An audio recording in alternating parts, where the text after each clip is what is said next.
to MANO 360. இன்றைக்கி நம்ம வீடியோவில் கர்நாடகா ஸ்டேட் வந்து ஸ்பெஷல் வந்து தொன்னை பிரியாணி. நம்ம வந்து சிக்கன் தொன்னை பிரியாணி நம்ம எப்படி பண்ணுறதுன்னு பார்க்கலாம். இது பாருங்கள், சூப்பராக வந்திருக்கு. இதுதான் இன்றைக்கி நம்ம பண்ண போகிறோம். வாங்க வீடியோக்குள்ளே.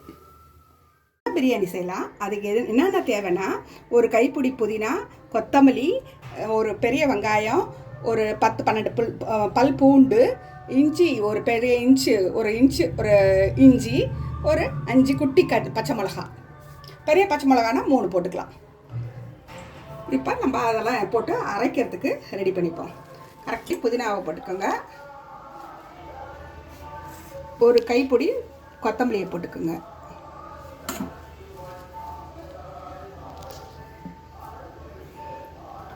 பச்சை மிளகா,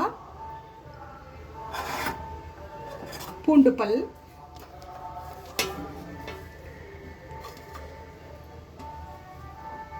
இஞ்சி. ஃபஸ்ட்டு இது கொஞ்சம் அடிச்சிருவோம். அடித்தோன்னா கொஞ்சம் குறைஞ்சிடும். அப்புறம் இந்த வெங்காயத்தையும் அதோட சேர்த்துக்க வேண்டியது தான். அந்த வெங்காயமும் போட்டுக்கலாம். ஒரு அடி அடித்தோன்னே அப்படியே ஃபுல்லாக உள்ளே போயிடுச்சு. கொஞ்சம் தண்ணி விட்டு லைட்டாக அடிச்சுக்கிட்டேன். இந்த மாதிரி நைஸாக அரைச்சி எடுத்துகிட்டு வந்துடலாம். இதால் 2 டம்ளர் போட்டிருக்கேன். 250 கிராம்ஸ் இருக்கும். இது 500 கிராம்ஸ் சீரக சம்பா அரிசியை ஊற வச்சிடலாம். இப்போ இது சினமன் ஸ்டிக் ஒன்று, ஒரு 3 கிளாவ்ஸு, ஒரு அரை ஸ்பூன் சீரகம், 1/4 ஸ்பூன் மிளகு, ஒரே ஒரு ஏலக்காய், இதெல்லாம் பொடி பண்ணி அந்த இதுலேயே போட்டுக்கலாம். நம்ம அரைச்சி விழுது வச்சுருந்தோம்ல, அதில் போட்டு ஒரு சுற்றிக்கலாம்.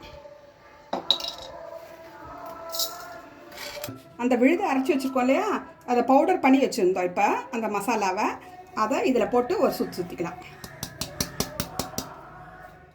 வச்சு நம்ம பிரியாணி தாளிக்கலாம்.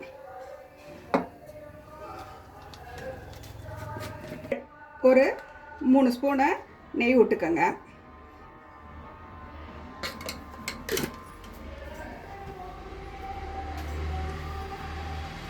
ஆயில் விட்டுக்கலாம்.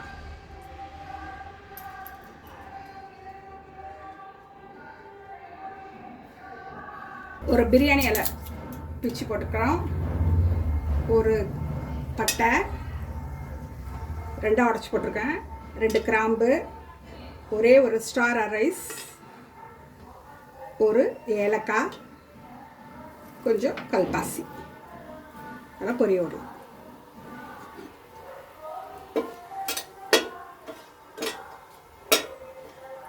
இந்த பெரிய வெங்காயத்தை நறுக்கி போட்டு வச்சுருக்கோம். இதுக்காக இது பண்ணிக்கலாம்.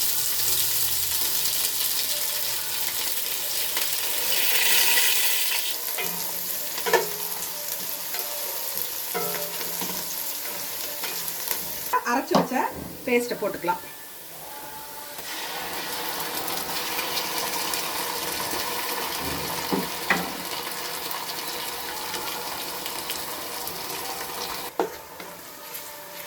இந்த சாஸை நல்லா வதக்குங்க. பச்சை வாசனை போகிறதுக்கு நல்லா வதக்கணும். ஏன்னா நம்ம அப்படியே பச்சையாக தானே எல்லாமே அரைச்சிருக்கோம். இந்த நல்லா ஸ்மெல்லு போக அரைச்சிருங்க. இது வதக்கணும். இதை வதக்கிட்டே இருக்கும்போது ஒரு 2 குட்டி தக்காளி, பெரிய தக்காளி இருந்தால் 1 போட்டுக்கோங்க, குட்டியாக இருந்தால் 2 போட்டுக்கோங்க. இதை நல்லா இந்த குழைவாக வதக்கிடுங்க. ஒரு அரை டீஸ்பூன் மஞ்சள் பொடி போட்டுக்கோங்க. ரெட் சில்லி பவுடர் 3/4 டீஸ்பூன் போட்டுக்கலாம். ஃபஸ்ட்டு அரை போட்டேன், இது ஒரு 3/4 டீஸ்பூன் போட்டேன். தனியா பவுடர் 1 டீஸ்பூன் போட்டுக்கோங்க.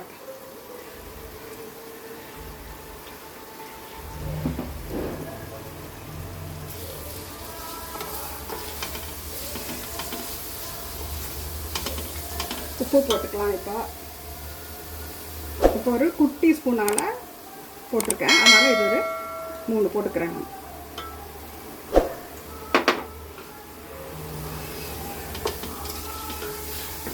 தயிர் ஒரு 1/4 கப்பு, ஒரு 3-3.5 டேபிள் ஸ்பூன் தயிர் ஊற்றி வச்சுருக்கேன்.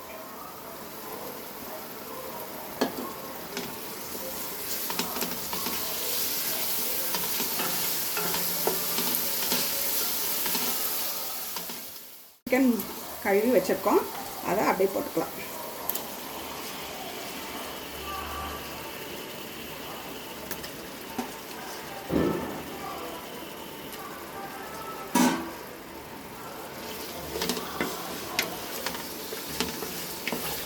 நல்லா அந்த காரத்தோட நல்லா இது பண்ணுங்க, மிக்ஸ் ஆகணும்ல, நல்லா நல்லா இது ஆகணும்.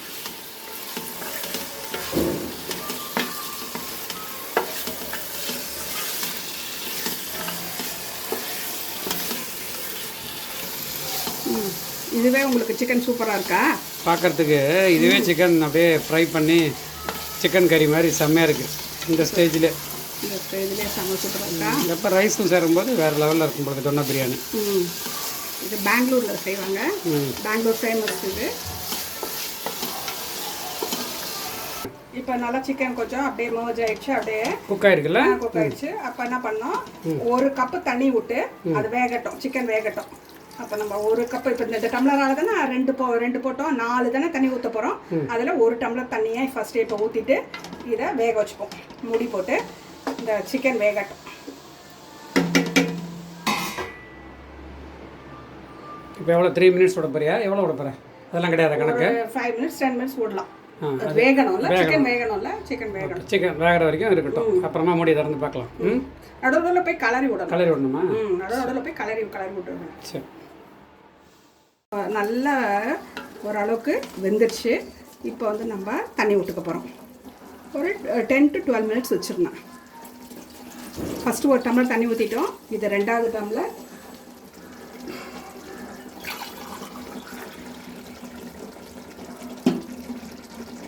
மூணு 4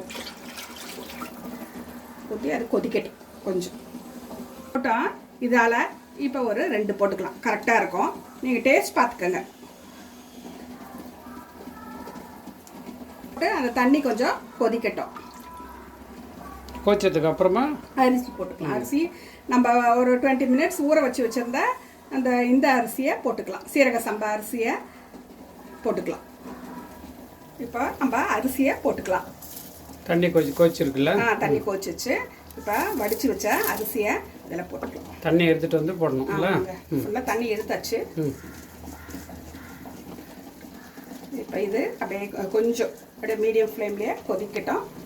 2 ஒன்றா மிக்ஸ் ஆகிற மாதிரி ஆகும்போது நம்ம அப்படியே ஃபுல்லாக லோவாக ஃப்ளேம் வச்சு 20 மினிட்ஸ் அப்படியே விட்டுற வேண்டியது தான். அரிசி இது மாதிரி ஆனவுடனே நல்லா பாருங்கள், அரிசியும் தண்ணியும் நல்லா ஒன்றா சேர்ந்துருச்சு பாருங்கள்.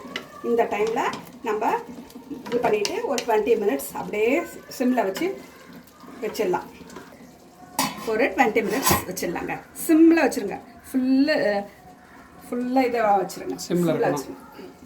ஒரு 20 நிமிஷம் கழிச்சு இப்போ திறந்து பார்க்கலாமா? ஆமாங்க. அது நடுப்புறெல்லாம் தரக்கூடாது. இப்போ இது திறக்க. சரி, எடுத்துட்டோம். எப்படி இருக்குது பாருங்கள், சூப்பராக இருக்கு பாருங்கள். ஒரு 15-20 நிமிஷம் விட்டு மூடி போட்டு இப்போ வச்சுருந்தோம். ஆமாம், இப்போ திறந்து பார்த்தோம்னா நல்லா சிக்கன் சூப்பராக வந்து அப்படியே எல்லாம் பிரியாணி பாருங்கள் எப்படி இருக்குன்னு இருக்கு பாருங்க. நல்ல டேஸ்டியாக இருக்கும். செஞ்சு பாருங்கள். பாருங்கள், சூப்பரான சிக்கன் தொன்னை பிரியாணி ரெடி ஆகிடுச்சு. வேறு லெவலில் வந்திருக்கு, சூப்பராக வந்திருக்கு. பொலன்னு பாருங்கள். கூடவே வந்து சிக்கன் 65, முட்டை வேக வச்சது, ஆனியன் ரைத்தா எல்லாம் வச்சுருக்கேன். வந்து சாப்பிட்டு போங்க. நீங்களும் இதே மாதிரி செஞ்சு சாப்பிட்டுட்டு எப்படி இருக்குன்னு சொல்லிட்டு கமெண்ட் பண்ணுங்கள். இன்னொரு வீடியோவில் சந்திக்கலாம். அதுவரை பாய்.